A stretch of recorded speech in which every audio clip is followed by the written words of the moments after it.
Isang mapagpalang hapon po sa ating lahat and welcome po sa ating gawain dito sa Throne of Grace Christian Community. Praise the Lord, no? Kasi kahit po paulan-ulan, hindi na po siya kagaya nung last week, no? And I know na ngayon, ang Panginoon ay kikilos sa buhay ng bawat isa na naririto ngayon at ang bahay-sambahan na ito ay mas i-bless pa ng Panginoon. Amen? Amen! At sa ating pong pagsisimula para sa ating Sunday service, ihanda na po natin ang ating mga sarili at tenga sa pakikinig. Kaya naman po para umpisahan ang ating service, sa ating scripture reading, tinatawagan ko po ang ating kapatid, Brother Nestor, para ibahagi sa atin ang salita ng Diyos.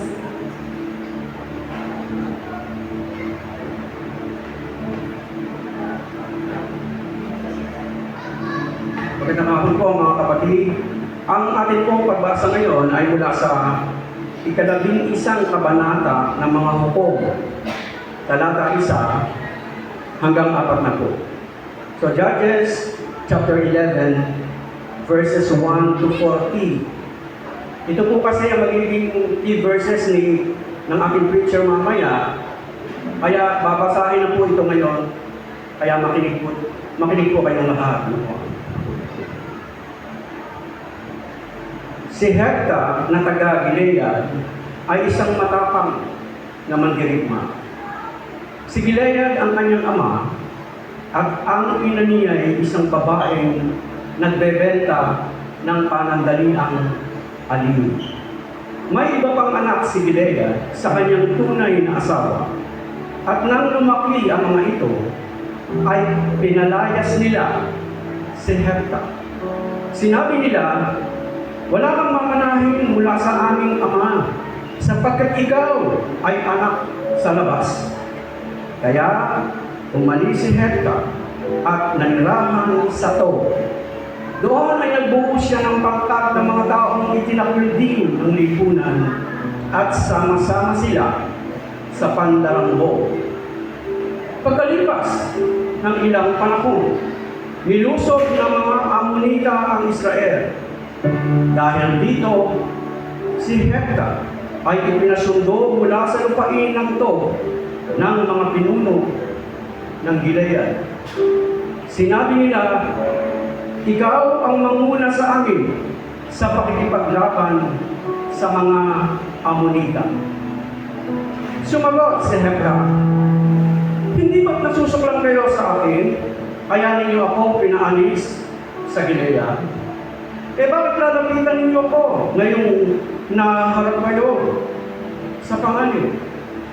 Ngunit sinabi nila, ikaw ang nilalapitan namin ngayon sapagkat gusto namin makasama ka sa pakikipaglaban sa mga Amonita.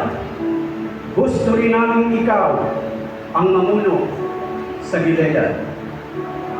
Sinabi ni Hekta, kapag isinama ninyo ako sa pakikipaglaban sa kanila at niloob ni Yahweh na ako'y magtagumpay, ako ang kikilalanin ninyo, pinuno. Sumagot sila, oo, ikaw ang gagawin naming pinuno. Saksi natin si Yahweh. Sumama nga si Hekta sa matatandang pinuno patungong Gilead at ginawa siyang pinuno at tagapamahala ng mga taga-rupon. Ipinahayag ni Hekta sa Mispa sa harapan ni Yahweh ang mga patakaran niya bilang pinuno. Si Hekta ay nagpadala ng mga sugo sa hari ng mga Amonita at kanyang itinatanong, ano ba ang atraso namin sa inyo? Bakit ninyo ilulusog ang aming bayan? Ganito ang sagot ng hari ng mga Amonita sa mga sugo ni Hekta. Gusto namin maibalik sa amin ang aming lupain, sapagkat nang dumating dito ang mga Israelita buhat sa Ehipto, kinamkam nila ang aming lupain mula sa ilog Arnon hanggang sa ilog Habok at ng Jordan. Pinabalik ni Hekta ang kanyang mga sugo sa hari ng mga Amonita at ipinasabi, hindi namin kinangkan ang lupain ng Moab o ng Ammon. Nang umalis sa Ehipto ang aming mga ninuno, naglakbay sila sa disyerto patungong dagat na pula hanggang sa Kades. Pagkatapos, nagpadala sila ng mga sugo sa hari ng Edom upang humingi ng pahintulot na dumaan sa lupain ito.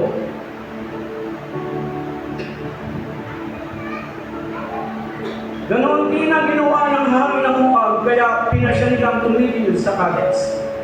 Nagpatuloy sila sa paglalakbay sa disyerto. Iniwasan nila ang Edom at Moab hanggang sa sumapit sila sa gawing silangan ng Moab sa ibayo ng ilog Arnon.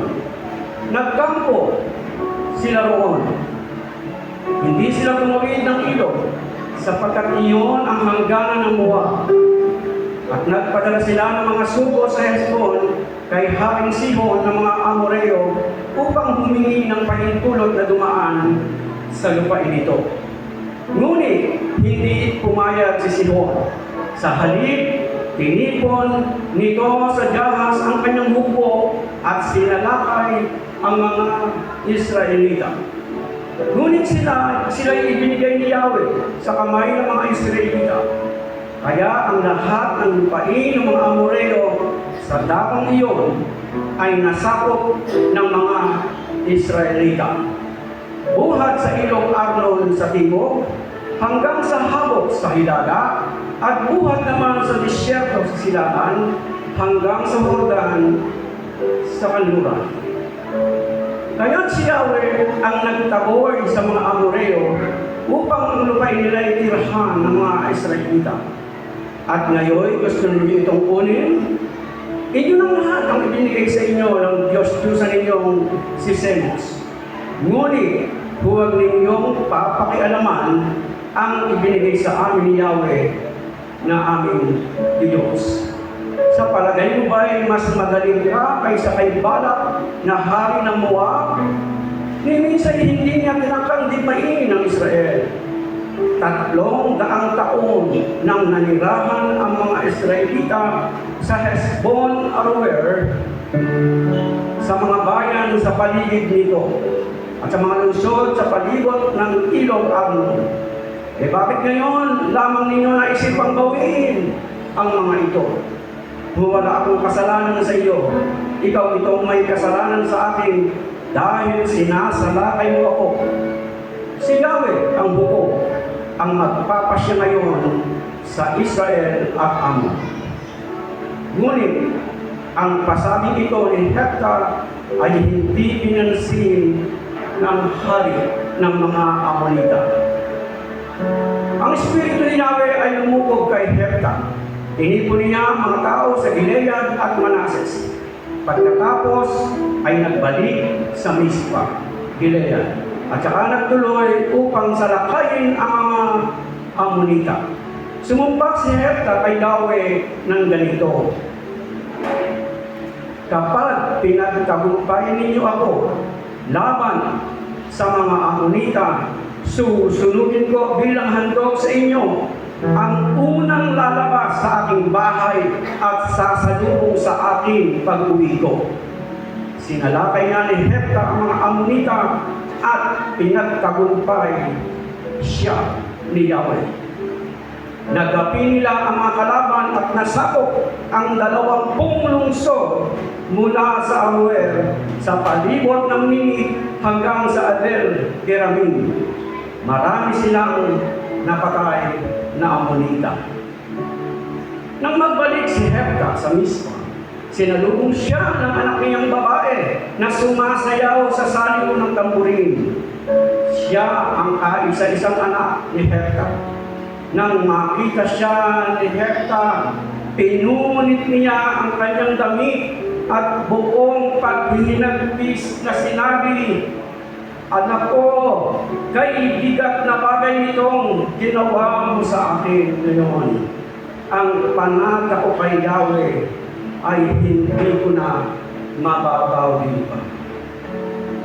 Sumagot ang anak ni Hepta, kung may panata kayo kay Yahweh, tuparin ninyo iyon sapagkat ipinaghiganti niya kayo laban sa inyong mga kaaway ng mga Amonita.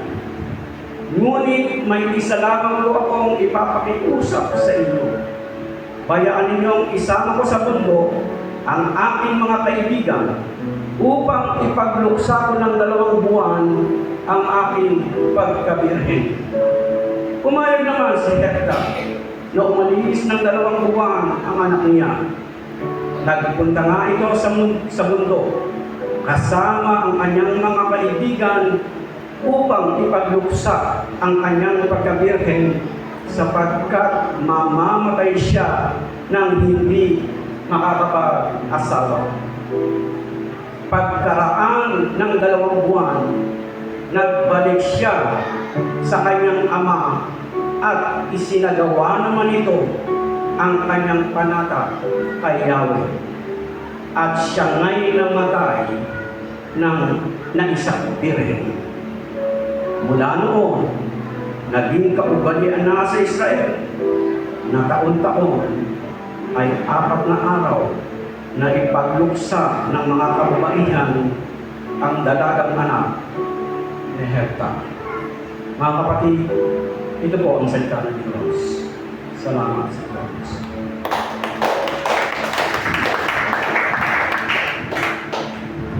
Thank you po, Brother Nestor. Pagpalain po kayo ng ating Panginoon. At ngayon, handa na po ba ang lahat na purihin at sambahin ng ating Panginoon? Handa, parang mahina. Handa na po ba ang lahat na purihin ng ating Panginoon? Amen! Tayo po ay tumayo at purihin ang ating Lord para po sa ating praise and worship. Tinatawagan ko po ang ating music team para pangunahan tayo sa ating pag-aawitan. Tumayo po ang lahat. Amen. Isa nga po malakas na palakpak para sa ating Panginoon. Amen. Ito yung oras upang magsaya. Amen. Sapagkat ang Diyos ang ating kasama. Amen po ba? Amen. Kaya ngayong araw buong puso natin ihalin ang ating papuri sa ating Panginoon dahil sa kanyang piling ay may tunay na kagalakan. Hallelujah! Hallelujah! Hallelujah!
yung lihim, Panginoon. Lihim, Panginoon. Ikaw at ikaw lang itataas. Amen? Maraming salamat, music team. At ngayon po ay dadako tayo sa ating testimony. Alam ko, iba sa atin maraming mga hinaharap na pagsubok o problema sa buhay. Pero alam ko din na mas maraming blessing ang dumating sa atin. Amen? Amen. Kaya ito na po ang ating pagkakataon para itaas ang pangalan ng Panginoon. Sino po ang gustong magpatato?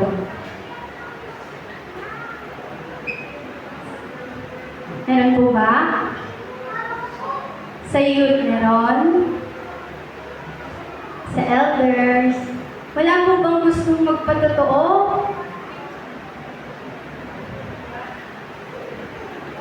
Sister Sally?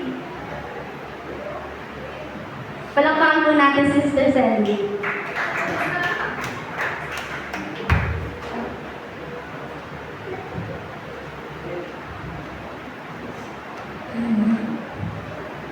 Yan, purihin ko ang Panginoon.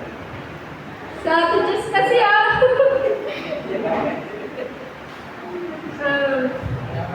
Siyempre, gusto kong magpasalamat sa Panginoon sa kabutihan niya sa buhay ko.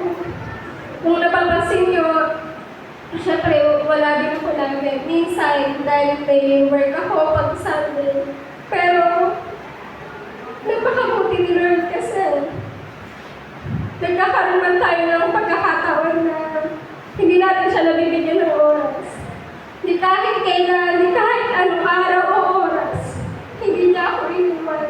Hindi niya ako pinabayaan.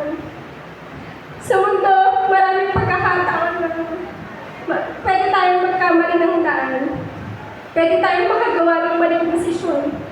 Pero dahil pinili ako ng Panginoon na maging anak niya, hindi niya ako iniwan. Hindi niya ako pinabayaan. At syempre, wala sila mama, papa. Kumbaga yung lungkot din na nararamdaman mo. Kahit kayo ka, mabayat na yan siya hinahanap. Paano pa kami? Yung bahay namin na dati na puno ng ingay, ng tawanan, ng saya. Ngayon, nababalo na lang siya ng lungkot. Kasi lahat kami nasa work, uuwi na lang kami para matulog, gigising, para pumasok. Pero dahil sa biyaya ng Panginoon, nagkakaroon ako ng dahilan, ng purpose na hindi lang doon matatapos yung buhay ko, na natutuwa din ako kay Lord sa karunungan na patuloy na pinagkakaloob niya sa akin. Kasi ang dami kong natututunan na kapag tapos tayo ng pag-aaral, hindi pala doon matatapos ang lahat. Papasok ka pala talaga sa totoong mundo. Na pagod ka physically. Kaya ang sinusubukan ko na every Sunday talaga, makapagsimba ako. Kasi nandito yung pahinga ko. Nandito yung tunay na kalakasan ko. Nasa work ako, nakapagbibigay ako ng command, ng duty sa iba. Pero, nandito talaga. Ito talaga yung gusto ko na Lord, please, huwag mo ako iiwan. Lord, huwag mo akong hahayaan na magkamali ako ng lalakaran. Gusto ko, Lord, na habang nabubuhay ako, gusto kong magpatuloy lang sa'yo. Kasi syempre, yung mga kapatid ko, may mga kanya-kanya din silang mga problema. Pero sabi ko, Lord, bigyan mo lang ako ng kalakasan, ng purpose, ng dahilan, magpapatuloy ako sa'yo. Kaya maraming salamat, Lord, sa guidance mo, sa grace mo, na kahit kailan hindi ako pinabayaan. Kailangan ko maraming salamat. Palakpakan po natin si Lord sa buhay ni Sister Sandy. Pagpalain naman ng ating Panginoon. Meron pa po bang gustong magpatato? Sister, palakpakan po natin si Sister. Palakpakan po natin si Lord sa buhay ni Sister. Ano po pangalan nila?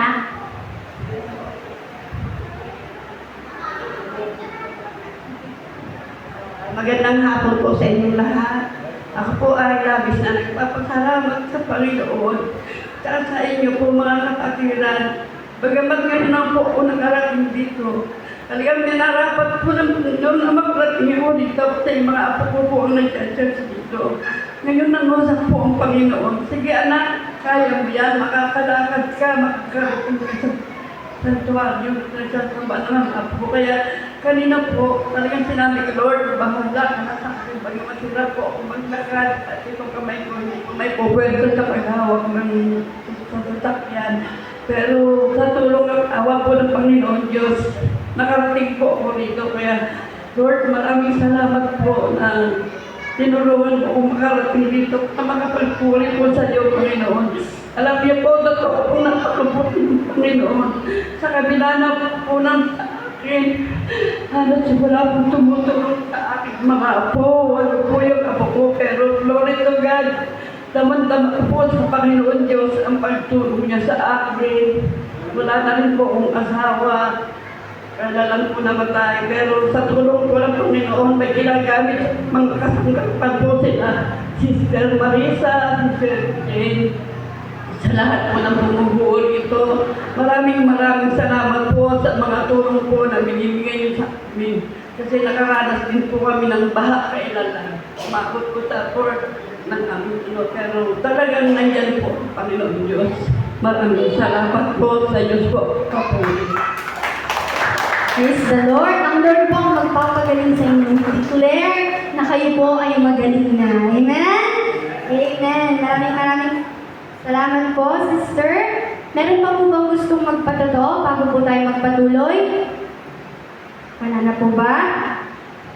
Alright, so ngayon po ay dadako na tayo sa pinaka-importanteng parte ng ating service. Kaya ihanda na po natin ang ating mga sarili, ang tenga sa pakikinig at ang mata ay sa ating tagapagsalita lamang po. Amen? Ngayon, ang maghahayag ng salita ng Diyos, palakpakan po natin si Lord sa buhay ng ating kapatid, a former teacher by profession and now a preacher by calling, Sister Maribel Manena.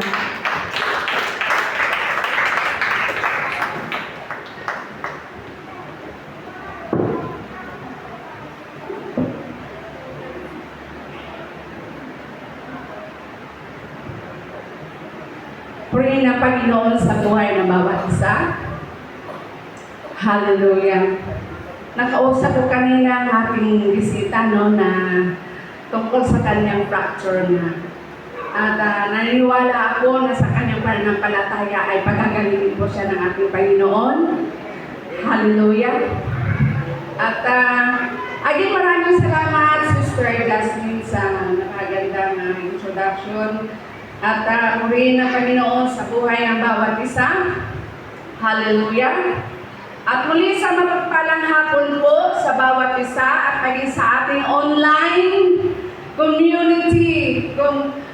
Welcome po sa ating lahat. At si Sister Sarah pala nandyan. Hallelujah. Purihin ang Panginoon. At kami ay nagagalak. Nasa wakas lang dito kamuli. At makapiling namin ngayong hapon. At itiyakin natin na dinadalangin ko na nawa buksan ng Panginoon ang ating mga puso at susubukin ng ating mga espiritu at itatag ang ating pananampalataya sa katotohanan kung sino ang Diyos. And very timely na maganda ng ating topic ngayong hapon. Sapagkat ngayong buwan ng Agosto, hindi lamang tayo ay nagsiselebrate ng buwan ng wika. Ako ay namamangha at I'm sure lahat tayo namamangha sa ating Diyos na buhay sapagkat siya ay hindi lamang Diyos ng kasaysayan kundi Diyos na nangungusap sa sarili nating wika at kultura. Kaya purihin ang Panginoon at palakpakan natin siya. Hallelujah. Amen. Mga kapatid, alam natin na walang perfecto. And even the most effective letters have flaws. May kapintasan. Namumuhay tayo sa isang mundong tiwali na namuhumaling sa paggawa ng kasunduan. From corporate boardrooms hanggang sa mga lihim na usapan sa politika, bargaining, or negotiating, but what happens when leadership collapses into pure transactions? What happens when those power care more about securing their positions and protecting people they lead? Yes, mas particular sila sa kanilang posisyon kaysa sa mga taong kanilang mga pinamumunuan. And when leaders lose their moral compass, they begin to make deals in the dark. They compromise integrity for immediate survival. The tragic truth, the bill is always passed down to innocent, the vulnerable, and every people who are trying to survive. Today, we are opening a very heavy chapter from the Old Testament sa buhay ni Jephthah. It is a story of rejection, desperate political manipulation, and tragic, unnecessarily vow. Through this ancient text, God is going to hold up a mirror of our modern world, and we are going to look beyond rash vows o padalos-dalos na panata to see what happens when faith is replaced a contract, and when a vulnerable pay ultimate price for the corrupt leaders, for the corrupt deals of leaders, I should say. With this, let us all rise. Tayo po'y tumayo.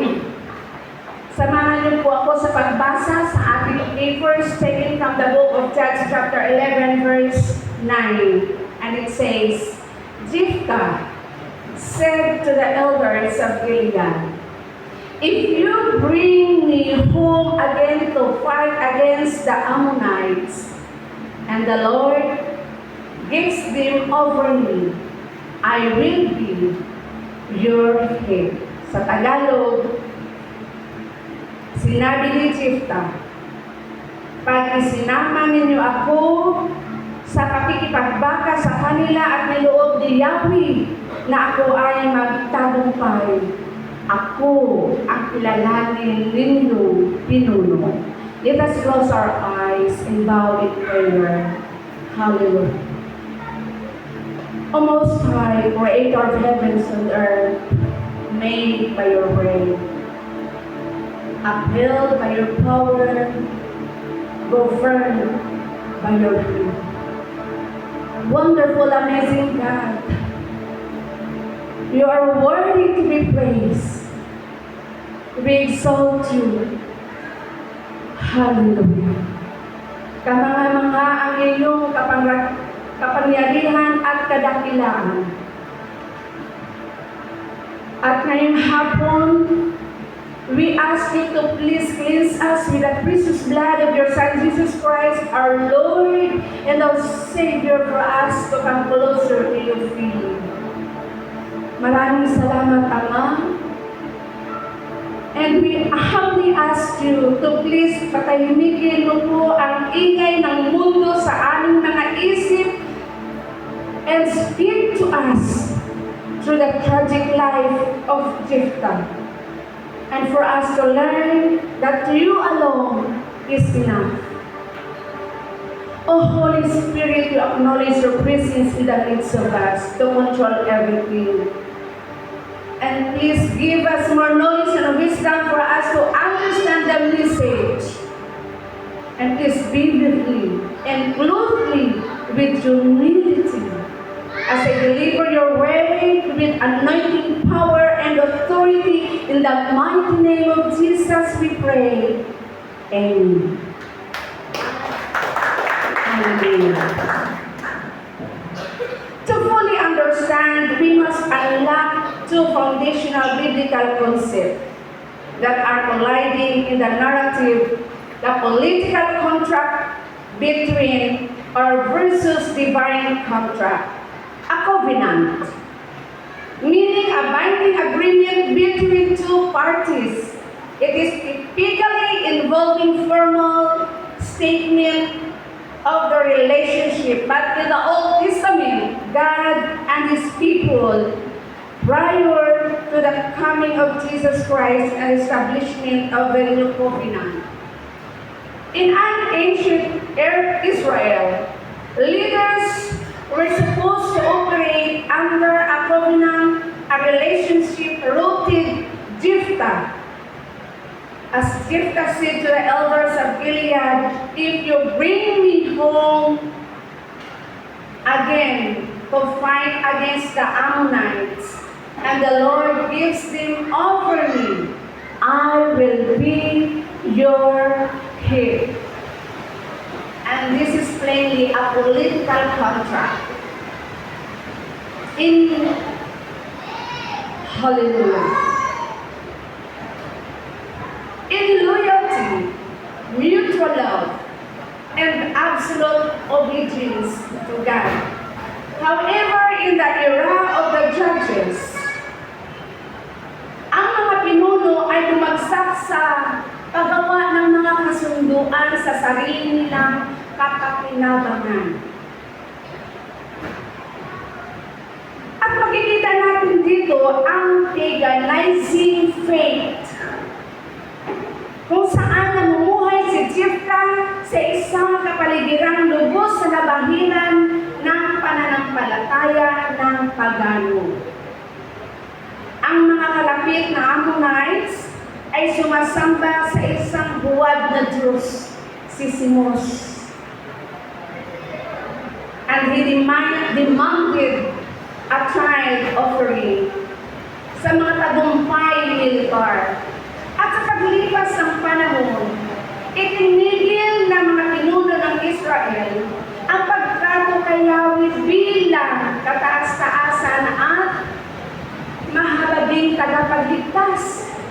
At sa halip ay itinuring siya ng parang isang paganong Diyos na maaaring suhulan para sa isang kasunduan.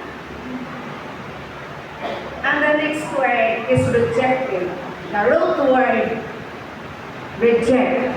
And according to Mr. Webster, when we say reject, it is refers to or to refuse a person that has been discarded or rejected. Kagaya ni Jesus, He was deeply despised, abandoned by friends, and betrayed. He understands human grief. Kaya naunawaan ni Jesus ang kapighatian na nararanasan ng mga taong nakakaranas ng rejection para baga sila ay nanliliit sa kanilang mga sarili, sa kanilang kalagayan.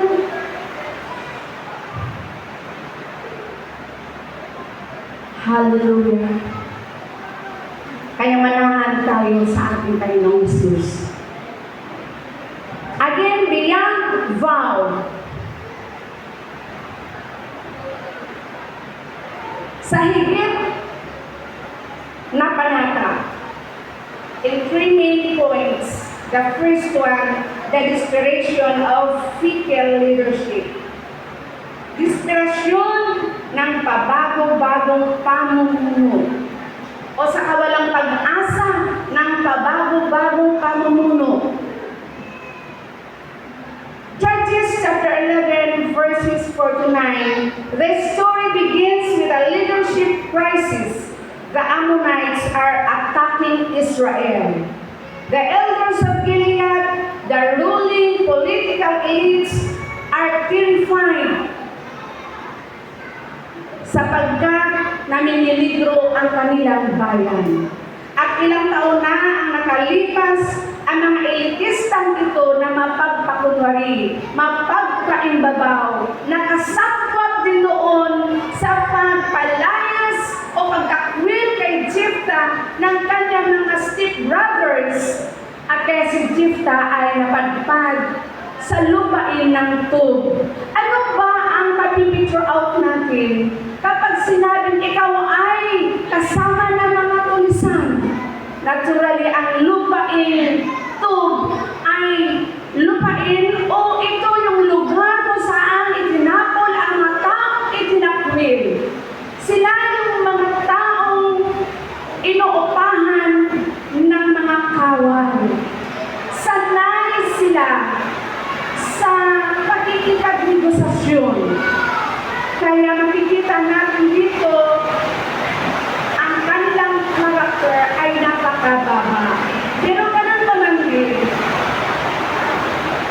sa paglipas ng panahon, itinigil ng mga pinuno ng Israel ang pagtrato kay Yahweh. Hallelujah. So dito, nung namipiligro ang kanilang bayan, naalala nila yung isang taong kanilang itinakwil, si Jephthah. Because Jephthah is a mighty warrior. Amen. Kaya sila ay nakiusap sa taong itinakwil na maging kanilang commander. And because of that, ibinunyag ni Jephthah ang kanilang pagkukunwari in verse 7. Sabi sa verse 7, but Jephthah said to the elders of Gilead, did you not hate me and drive me out of my father's house? Why have you come to me now when you are in distress? Sa Tagalog, hindi ba kasusuklan kayo sa akin kaya ninyo ako pinaalis sa Gilead? Eh bakit lalapitan ninyo ako ngayon? Nahaharap kayo sa panganib. Ang mga pananalita ni Jephthah ay nakabase sa kait na kanyang naranasan sa mga taong ito. At ang pait na kanyang naranasan nag-iwan ng matinding piklat sa kanyang puso. And tayo 27, when Joseph's brothers appeared before him, the family involved more than one mother. Halos pareho ang kanilang kwento, no? Ni Jephthah. Ang difference lang ay maganda ang repetition ng mga babae ito. Si Leah, ang ina ng mga stepbrothers ni Joseph. Ang ingit ng ugat sapagkat si Joseph lamang ang ginawa ng coat ng kanyang ama, a colorful coat. Sapagkat ang ina ni Joseph ay si Rebecca, ang babaeng pinakamamahal ng kanyang ama na si Jacob. Hindi humingi ng paumanhin ang mga elders sa tagpo ni na Jephthah.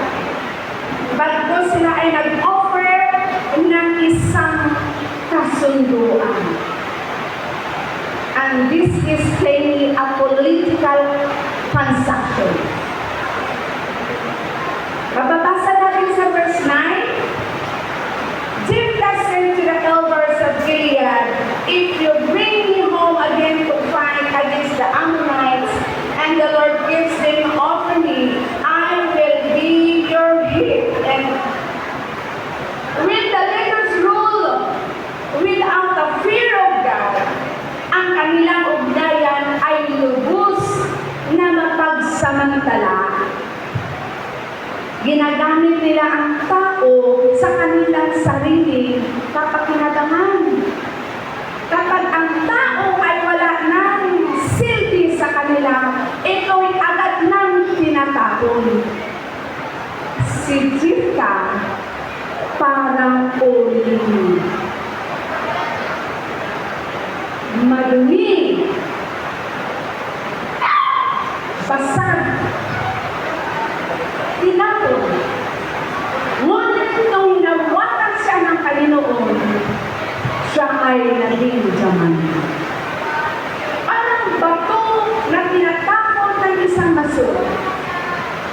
Yun pala ang cornerstone.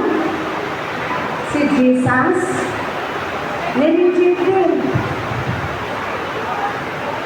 Amen po.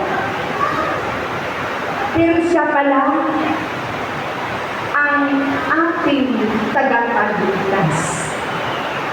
Wala pa po natin ang Panginoon na buhay? Hallelujah. The danger, kapag sumatan ang puso natin mula sa nakaraan, isang transactional ang tingin natin sa relasyon. Hirap magtiwala tayo ng walang kasunduan. Limang guarantees, mga kapatid. And this is, pakikita natin dito, when we demand from God ang rejection ng tao, hindi rejection ng Diyos. Tandaan natin yan. Because every time we demand guarantees from the people and eventually we demand from God. Hindi malayo ang kwento ng buhay ni Jephthah kung saan siya nakatira. At ang nakikita natin sa ating kapaligiran, sa ating kapaligiran, sa ating sariling bansa, ang pagtaas ng mga basic commodities, talamak na kahirapan, kawalan ng serbisyong militar, at higit sa lahat, injustice. Nariyan ang mga sinira ng kanilang mga proyekto na hindi natupad. Makikita natin ang baha na sumisira sa mga buhay na mga nasalanta sa kanilang buhay at mga kabuhayan. Dahil sa kultura ng politika, uhaw sa kapangyarihan. Corrupt leaders engage exclusive contract. It is a dark transactional bargain to pocket the budget. Noon yun, sa pocket lang. Ngayon, nakamalitan na. Instead of fixing the core systemic issues, they hire independent engineering contractors on a rush deals, and the leaders do not care about the people na kanilang pinamumunuan kung ano na ba ang kanilang sitwasyon. Pinunuri tayo ng mga kasangkapan sa kapangyarihan ng iba. Feeble leadership creates an environment of deep instability and emotional wounding for every citizen. Pabago-bagong pamumuno ay lumilikha ng kapaligiran ng malalim na kawalan ng tatag ng emotional na sugat ng bawat mamamayan. Prioritize deals over righteousness. Nation suffers.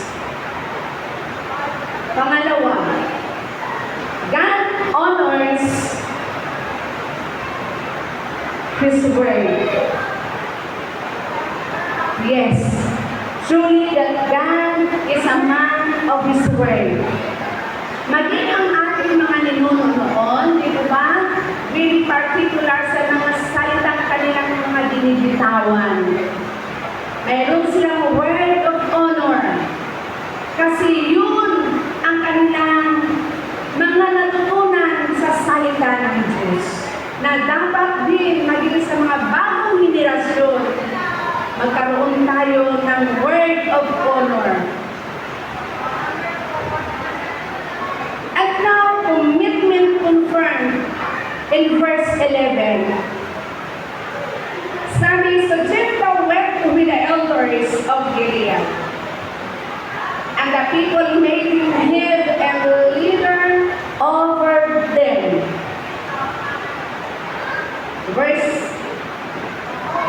11. Yes. And Jephthah spoke all his words before the Lord at Mizpah. Hallelujah. And verse the strengthening spirit. And verse 29. Then the Spirit of the Lord was upon Jephthah, and he passed through Gilead in Manasseh, and passed on to Mizpah of Gilead, and from Mizpah of Gilead he passed on to the Ammonites. Hallelujah. With this, God sanctifies that decision. Given that the Spirit of the Lord comes upon Jephthah, pinakabanal na ng Diyos ang pasyang yun at yamang nasa kay Jephthah na ang kanyang espiritu. The crisis. Then the Spirit of the Lord was upon Jephthah.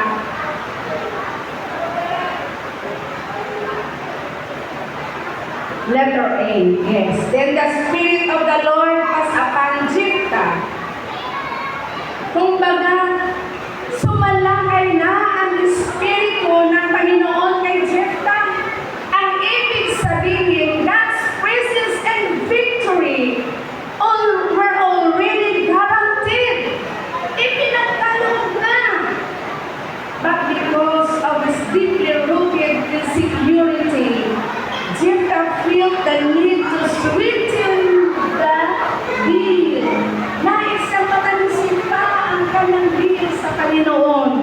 At bakit? To recall Gideon, Gideon was told by God, while Jephthah was being told by people who need help. Pero pinakinggan na ang kanyang kahilingan na pag magtagumpay siya, and truly pinagtagumpay na siya. Sinamahan na siya ng banal na Espiritu. And here's the tragic ball. Nagbitaw siya ng conditional promise, kung ibibigay mo sa akin ang tagumpay, ang unang lalabas sa pinto ng bahay ko ay para sumalubong ay aking iaalay. Iaalay ko bilang burnt offering. Oh. Well, the theological truth, hindi natin pwedeng suhulan o bilhin ang pabor ng Panginoon. His grace is a gift, not a business transaction. Yes. Jephthah forget that God's covenant is based on His faithfulness, not our legalistic bargain. And in the Old Testament, the Spirit of the Lord comes on select individual. Kagaya na nangyari kay Bezalel, na isa sa mga nakatanggap ng Espiritu when Bezalel was constructed, kinoconstruct ni Bezalel ang tabernacle. Hallelujah. So makikita natin dito, upang bigyan sila ng kapangyarihan para sa isang tiyak na gawain, sinasamahan ng Espiritu ang kanyang mga piniling tao. Like Bezalel who received the Spirit of God to lead in the construction of the tabernacle. In the book of Judges, there are 4 judges who received this special gift. Nariyan si Othniel, nariyan si Gideon, nariyan si Samson, at ito kay Jephthah. And now, sa gobyerno natin, ang daming qualified on paper. Pero, corrupt sa service nila.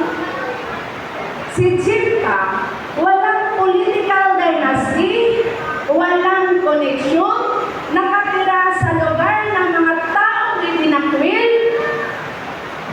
pero sinamahan siya ng Diyos. Yes, in verse 29, the Spirit of the Lord was upon Jepta. Yun yung kulang sa atin ngayon. Hindi lang magaling sa leader in governance, but filled with the Holy Spirit of the Lord.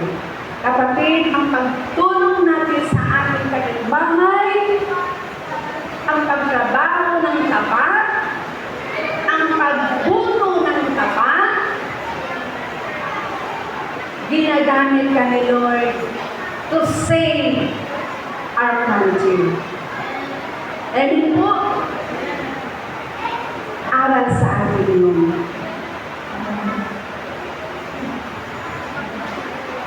Kaya minsan, makikita natin, no, may mga sitwasyon, nagrereklamo tayo. Lord, bakit po lubat ako? Ha? Nakaplag ka ba? Ay, hindi po pala, Lord. So, para magkaroon ka ng power, mag-connect ka muna sa source. Sapagkat ang source na yan ay ang Espiritu ng Diyos. Para magkaroon ka ng power sa pagganap sa tungkulin na nakahatang sa ating mga kamay. Amen po? Hallelujah. Palakpakan po natin Panginoon. Hallelujah. So si Jepta parang uling, no? Kung titignan natin, again, napakadumi niya, basang, itinapon, pero hinawakan ng Panginoon siya ay kumislap. Parang diamante. Kaya pag tayo ay feeling natin tayo basag din ng ihina, kapatid, huwag kang mag-alala. As long na ikaw ay nagpapasailalim ng Espiritu ng ating Panginoon sa anong kaparaanan, sa pagtawag natin sa Kanya to seek His presence in the midst of uncertainties at sasamahan ka ng Diyos. And here's the third one, vows. Misplaced trust leaves a costly scar. Yes. Misplaced trust and bargaining always leave a costly scars. And here's verse 30.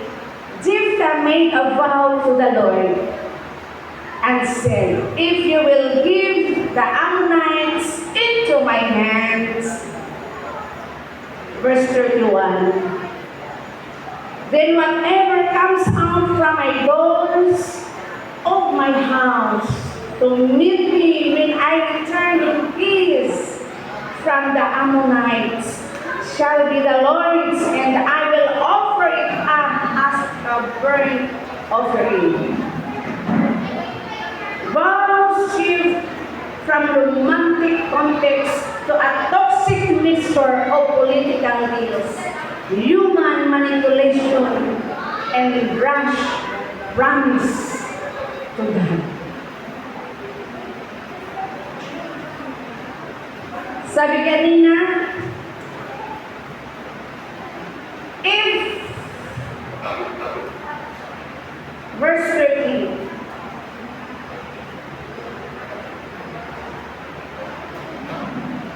sabi dito, and Jepta made a vow to the Lord and said, if you will give the Ammonites into my hands, F is a close.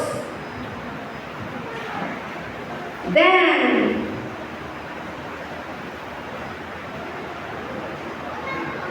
if you will give the Ammonites into my hands, Jepta's vow is more than a wish, and it goes to a simple prayer. Yes, it is a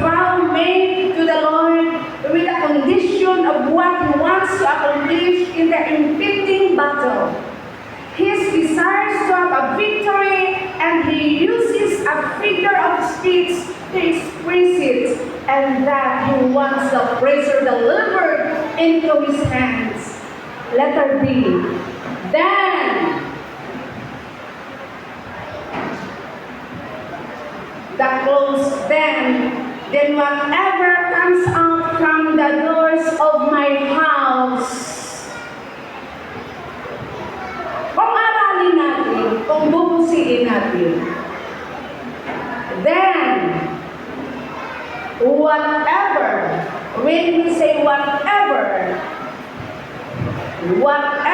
is unsayable by things, animals, or place. Kung ang ginamit dito ay whoever is answerable by a name of a person. Amen po. Pero sa puso't isipan ni Jephthah, nagkamali siya. Yes, makikita natin mamaya. Hallelujah. Because, hallelujah, the consequence, nanalo si Jephthah. Yes, panalo na ang laban niya against the Ammonites. Kaya naglulutang na siya sapagkat pinagtagumpay ang kanyang laban. Pero nang makita niya ang unang lumabas sa pintuan ng kanyang bahay,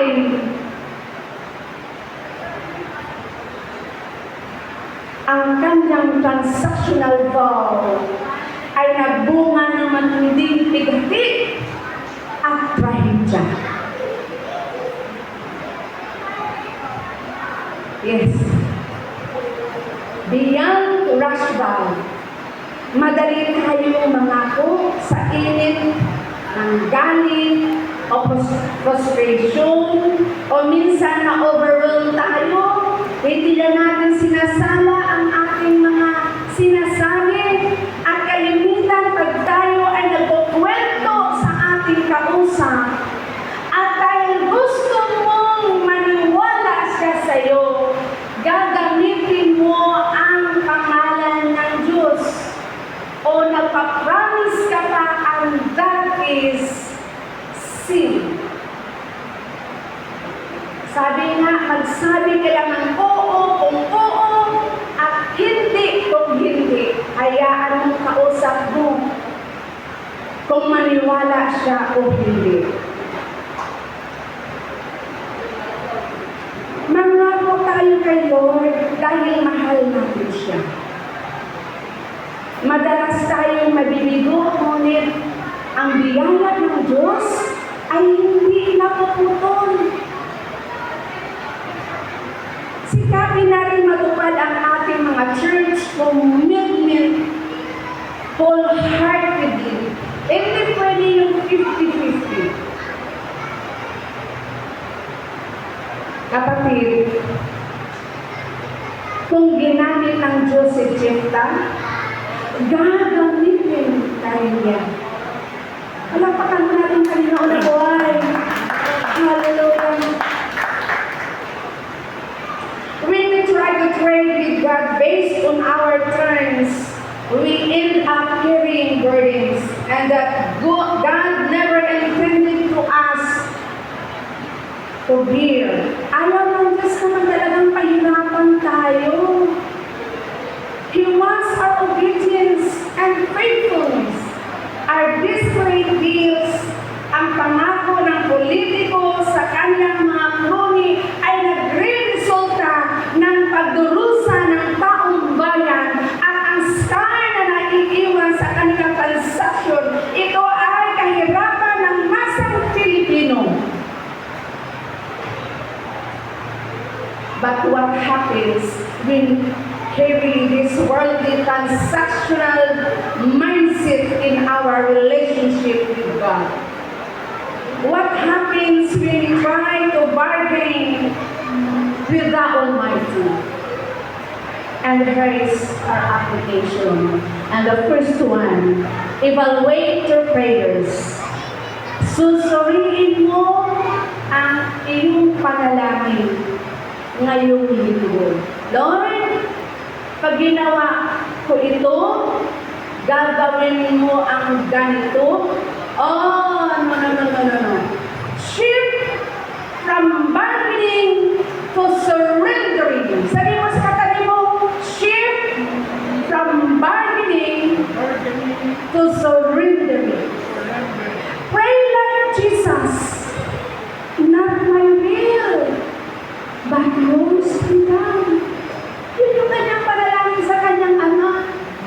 Simply, pero tagos sa puso. Alam mo naman kaya Panginoon Jesus. Hallelujah. The second one, heal the wounds of rejection. Stop using achievement, titles, or church position to prove your worth. If rejection in your past made a defensive negotiator like Jephthah, bring those strengths to the cross.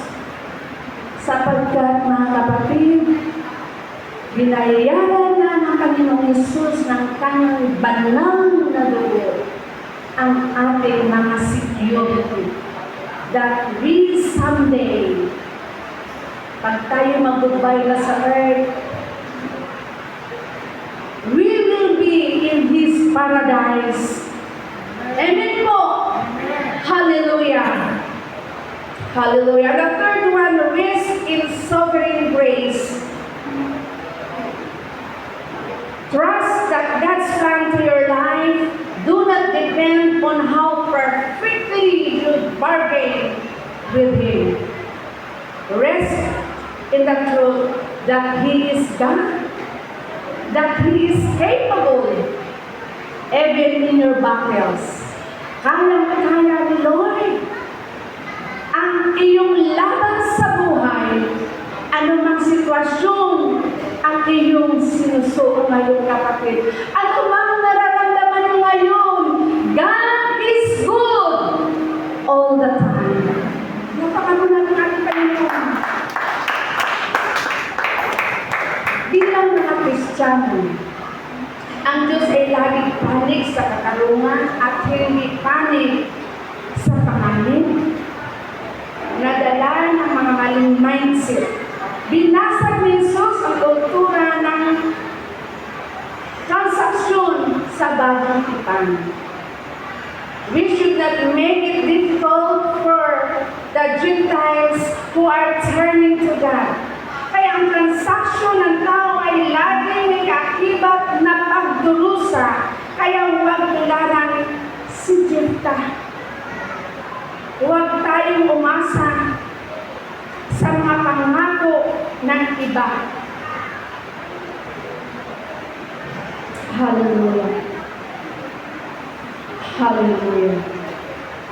Sapagkat ang karanasan ni Jephthah sa kanyang buhay, sa padalos-dalos na pangako, nung lumabas ang kanyang kaisa-isang anak na babae, habang hawak yung saliw, sumasayaw ng tamburi, hindi niya sukat akalain na ang anak niya pala ang kapalit ng kanyang pagkikipag-deal sa Panginoon.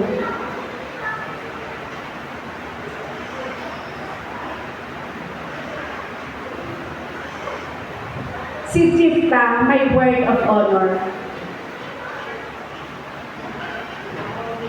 At kinausap niya ang kanyang anak tungkol sa kanyang panapa. Humihimik na ang kanyang anak, pero sinuportahan niya ang kanyang ama. Ganon tayo minsan. Sa mga padalos-dalos natin, sa desisyon natin sa buhay, tayo ay naliligaw.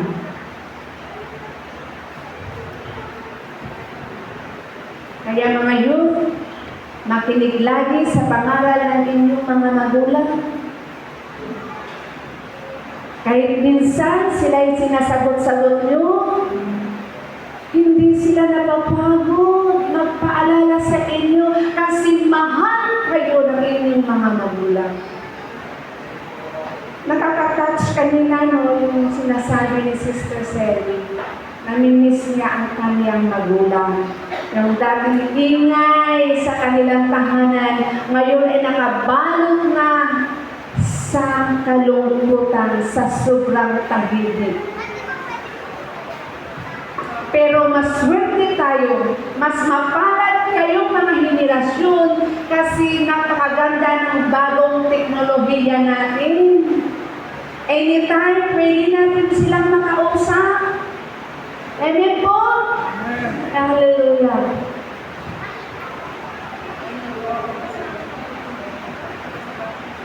Kaya, si Jepta, nag-alay ng anak dahil sa kaniyang takot at transaksyon. Pero si God, ibinigay ang kanyang kaisa-isang anak na si Jesucristo para sa ating kalayaan na walang hinihinging kapalit mula sa atin. Amen? Hallelujah. Kaya mga kapatid, kung titignan natin, hinarap ni Jesus ang krus na mag-isa. Hinarap niya ang krus para mabayaran ang ating mga sala. Nabayaran na niya ang ating mga kulangan, ang ating mga napakabigat na kasalanan. Ang kanyang huling salita ay hindi, let's make a deal, but it is finished. It is finished. Naunawaan ko ba natin yun? Nabayaran na niya ang lahat. Kaya bitawan na natin ang mga sarili nating kontrata. Rest in His grace. Stand on His finished work. And put your ultimate hope in Jesus Christ alone. Once again, beyond vow. Today we look at Jepta, a man shaped by the world's rejection, who brought a transactional mindset to the throne of God. And we learn the first one, the desperation of a fickle leadership. The second one, God honors His way. And the last one, misplaced trust. Always live a costly scars or a costly sorrow. Hallelujah. Sa kwento ni Jepta ay higit sa isang kadalos-dalos na kananta. Lumipat ito sa kontekstong romantiko, isang nakalalasong halo ng mga political na kasunduan, manipulation ng tao, apadalos-dalos sa pangako ng Diyos sa Diyos na nagbunga ng matinding trahedya. My brethren, we worship Heavenly Father. God did not negotiate a deal with us on the cross. He made a sacrifice, and Jesus did not say, I will die for you if you do this. Instead, while we were sinners, Christ died for us. Thus, stop bargaining with the Lord.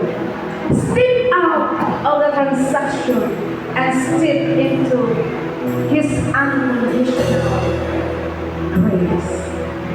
Let us all rise and sing this song prayerfully.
sinabikrisyo ang buhay niya para lang iligtas tayo. Let us pray. Amang makapangyarihan, pinupuri ka namin. Ikaw ay Diyos ng biyaya at mapagmahal. Patawarin mo po kami sa mga pagkakataon na sinusubukan namin makipagbahagi sa iyo. Dalangin namin, Panginoon, na pagalingin mo po ang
Panginoon, ang puso ko sa'yo magpakailanman.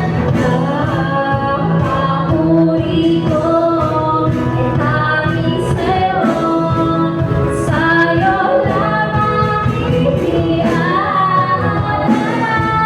O Panginoon, ang puso ko sa'yo magpakailanman.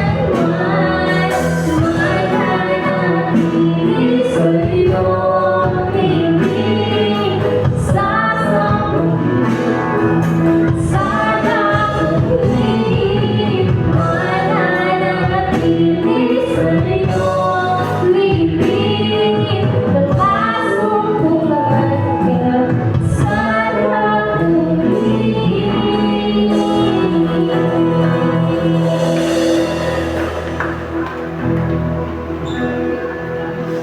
Praise the Lord!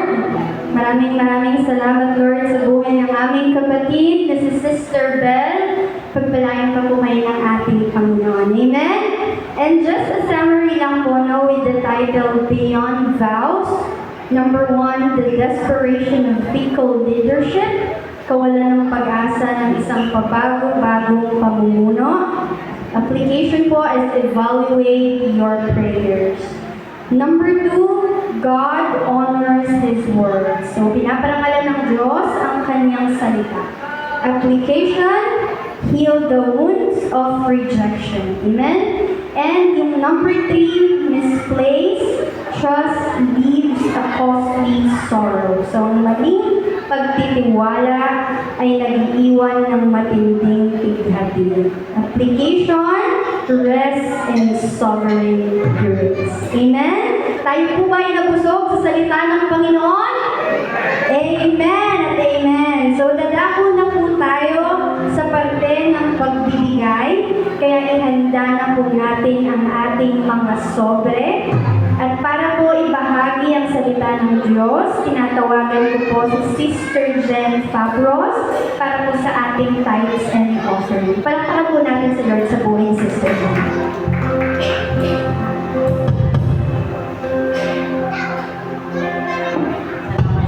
Sige po, tayo lahat ay tumayo at manalangin.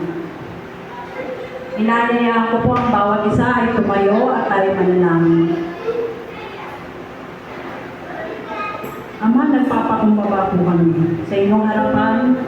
Patawarin po kami sa lahat ng aming mga kasalanan. Kung kami mga po ay nakakapagsalita, nakakapag-isip na hindi maganda, lagi niyo po kami palalahanan na kung gaano po kami kalayo sa inyong presensya.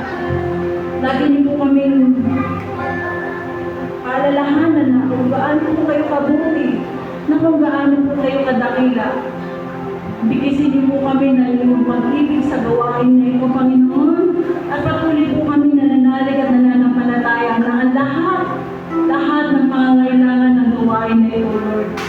Buong puso po namin inaaral sa inyo, Panginoon, ang gawain nito. Ang lahat na nagkahandog na mayroong pag-ibig sa gawain na ito, Panginoon, pagpalain niyo po sila. At ang lahat ng mga music team na ang oras nila sa pagpapractice, Lord, ikaw po ang magbalik sa kanila. At sa lahat na nagigilis, Panginoon, i-brother with mga ibang po kasama, Lord, pagpalain niyo po sila. Ang lahat na nagigibahagi sa gawain na ito, Lord, ikaw po ang maitaas, Lord. Hallelujah, purihin mo yung pangalan, Lord. Ang pag-ibig namin na inaalisat namin sa inyo. Nasa kapitid galing sa inyo. Kaya salamat, Panginoon. Hallelujah, purihin ka, Panginoon.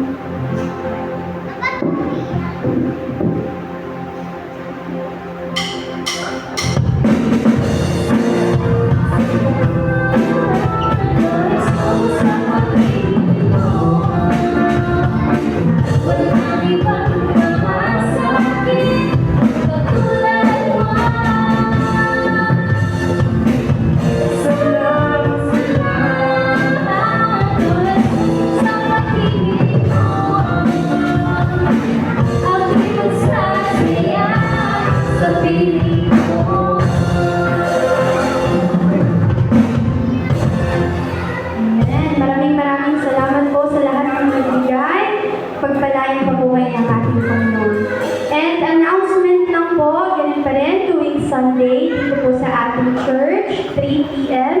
dito po sa Throne of Grace Christian Community. And for midweek service po, sigurantayin na lang din po ulit natin yung announcement ng ating lead pastor sa GC po.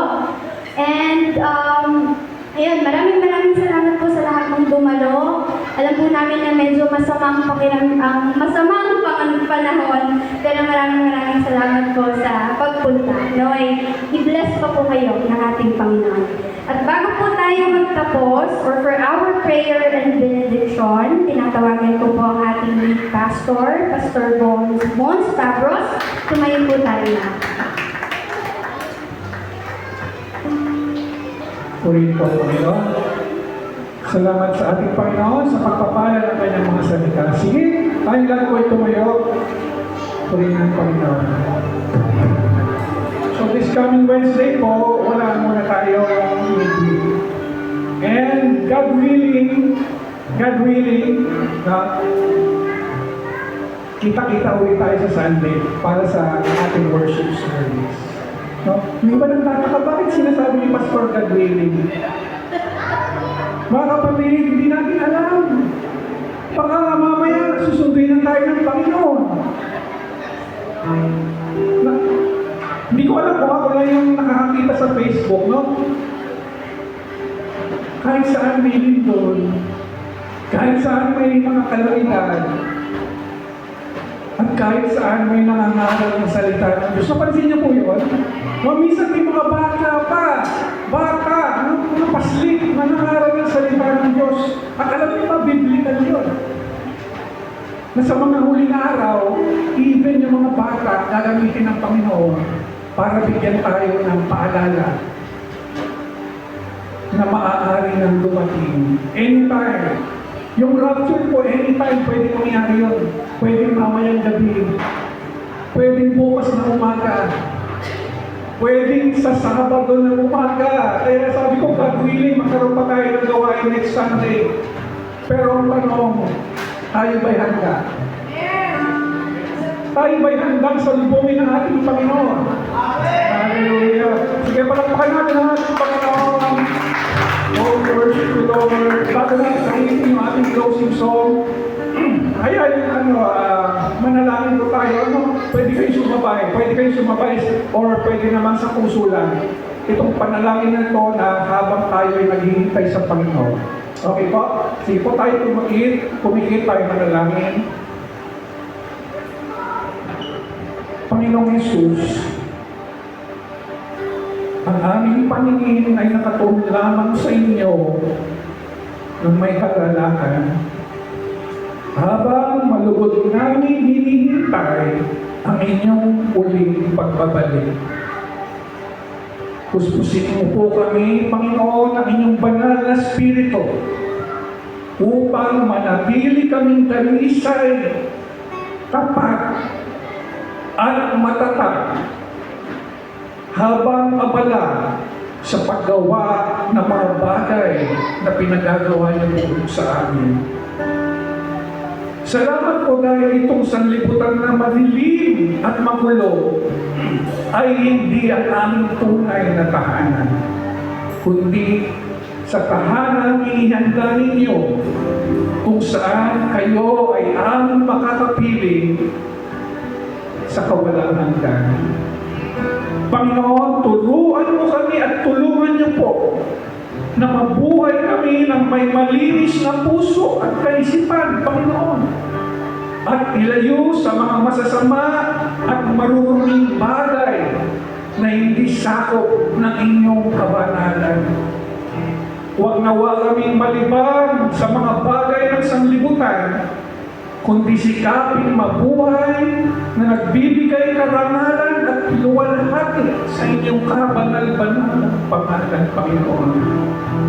Gamitin niyo po ang aming mga buhay upang makilala ng mga tao at maramdaman nila ang inyong dakilang pag-ibig at sila man ay mahikayat sa pagsisisi sa kasalanan at manumbalik sa inyong kaharian. Panginoon, alisin niyo po ang takot sa amin at pagharian kami ng kapayapaan at ng pag-asa na nagmumula sa pagtitiwala ng lubos sa inyo. Kami ay nakatingala sa langit, Panginoon, at nagsasabing, Maranatha! Dumating ka na, Panginoong Jesus. Purihin ang Panginoon. Palakpakan natin ang Panginoon. Hallelujah. Sige po, awitin natin ang ating closing song. At siyempre, maraming salamat po sa ating mga kapatid na dumalo. Maging si nanay po ng taga-Baluban. Welcome po sa Throne of Grace. Sila Sister Sarah. Yan. Purihin ang Panginoon. Awitan natin ang ating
Maranatha, come, Lord Jesus.